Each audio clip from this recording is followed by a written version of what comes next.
Hey, what's up? So, welcome to Way of Weinstein, Game of Thrones, Season 7, Episode 6, Beyond the Wall. Okay, so, little bounce back from last week. I think last week's episode was one of the weaker episodes of the season. It wasn't as good as Episode 4 in the middle. Okay, so I'm going to start off with what I didn't like. At Winterfell. Arya! You need to chill! Oh my god. Arya. Can't you see it's Littlefinger that is putting you and Sansa against each other? And what was Sansa supposed to do? Yes, she wasn't as intelligent as you.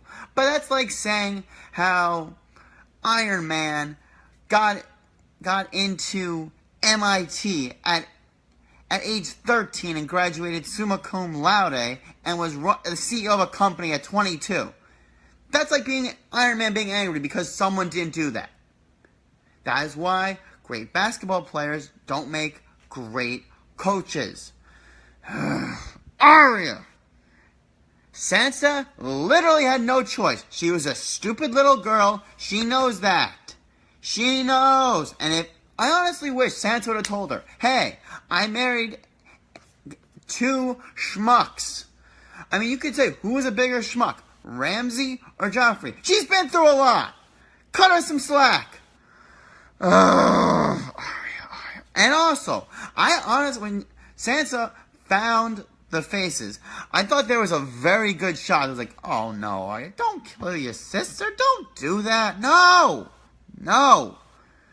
I don't know what's going on. I don't know what's going on with Arya. I'm not happy with her. I was so happy with her two episodes ago. Sansa, there's a lot of things that you do that I don't like, but I think you're in the right. And Littlefinger, oh god, he is number 2, right behind Cersei on people that I want to see die. And this week he took a closer jump to number 1. He's still number 2. But he's getting higher. Oh, God. Littlefinger really pisses me off. And listen to Brienne. She's done a fantastic job. Somehow, you're alive. Arya's alive. Bran's alive. Bitch knows what she's doing. All right. So, that cuts it out for stuff that I really didn't like. Okay. So, Dany was fantastic this episode. Her whole interaction with Tyrion in the beginning, that was great. Talking about how heroes are idiots and that she likes them because she's not a hero, and seeing all the men in her life have been idiots. And then, really, Dany, you didn't think that Jon was in love with you? I mean, yeah, you're his aunt, but details. This is Game of Thrones. This isn't the real life where in Game of Thrones relatives get together, yada, yada, yada. But, Tyrion, what else was she supposed to do? I mean, saying that a dragon was going to die this season, we all knew that was going to happen. We all knew that, and I'll get to that later. So, yeah. And the whole thing with finding a successor. Okay. In today's world, if you mention to a girl that can't have kids and harp on your successor, she's going to have some impulse decisions, and that's not going to be fully in your favor if you're the one badgering her about that. Don't do that, Tyrion. I know you mean well. Don't do that.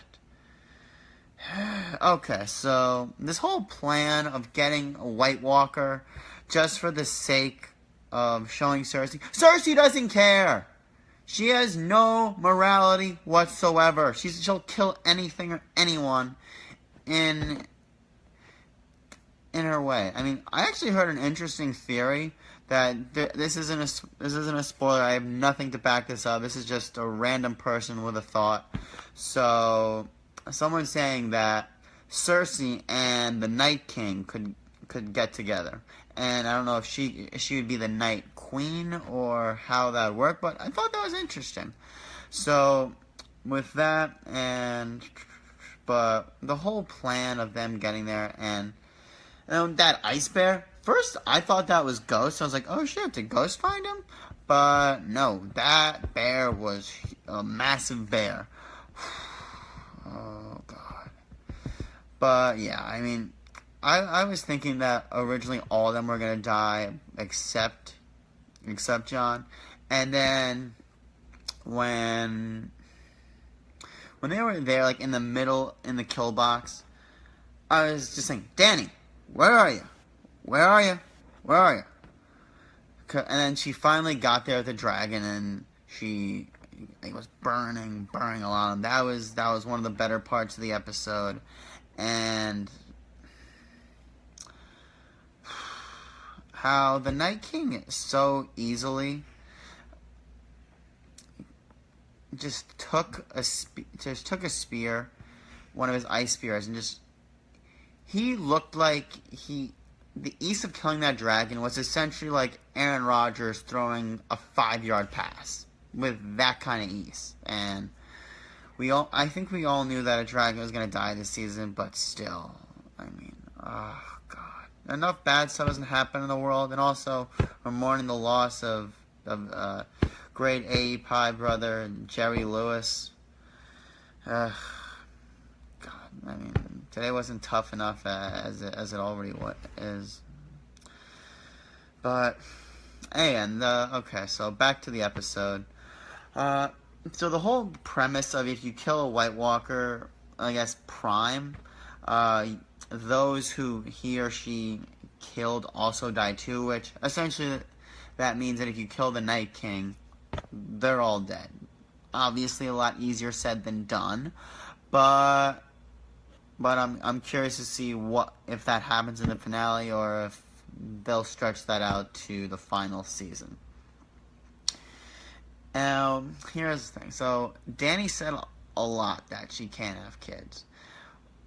So, not to compare a stupid comedy movie that had Tina Fey and Amy Poehler, it was called Baby Mama, where she kept saying in the movie she can't have kids, and spoiler for the movie Baby Mama, 3, 2, 1. Okay, so at the end of the movie, she ends up having a kid, and the doctor tells her it was like a 0.1% chance. I don't buy that Danny can't have kids. I don't buy that. I think that eventually her and John will get down, and there will be an heir. Who will be ruling? I don't know. But yeah, and I thought it was very sweet that she came in the first place, and when all of them leapt on the dragon except John, I was like, oh, no, you took John away from me once, don't do it again, no, you can't take a dragon and John in the same episode. I mean, if anyone could do it, it would be Game of Thrones, but like, no, don't do that to me. But yeah, when Benjen showed up, I was like, oh, that's gotta be Benjen, like that, and Benjen's just been like a badass, where he just comes out of nowhere, and just told me get on the horse and get out, and luckily he waked up, and Danny again showing a lot of compassion, waiting there until he woke up. You can tell like how they're falling for each other, like how John was. I mean, you couldn't have been more sincere, seeing how upset he was about one of her dragons dying. Which, I mean, great acting. As usual for everyone in the episode, but. And then her saying that she's going to help him kill the Night King, and then how he's injured and he can't physically bend the knee, and then he says he bends the knee because after he says Danny, and she says he hasn't been called that. After he said my queen, that was, I mean, I teared up a little bit, but just get together already, come on! And you two don't even know that you're related. Come on. Just get together already.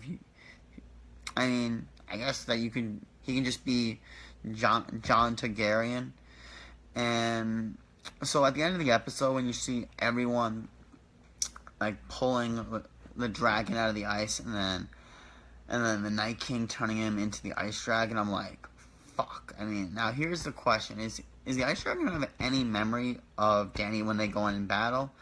And what's gonna happen if the ice dragon and one of the fire dragons go up? I'm very very curious to see what happens. And quick thing about the finale. So I don't like the whole plan of showing Cersei a White Walker. Cersei doesn't give a shit about seeing a White Walker. Again, she'll just do whatever the fuck she thinks will burn people. She literally burned hundreds of people in the Sept last year. What's Jon going to King's Landing? I'm very, very wary about that. I don't know. But we'll see what happens. Can't believe it's the season finale next week. But yeah, so that concludes this week's review. Post a comment, share it, like it. Hope to see you next week for the season finale. Have a good night.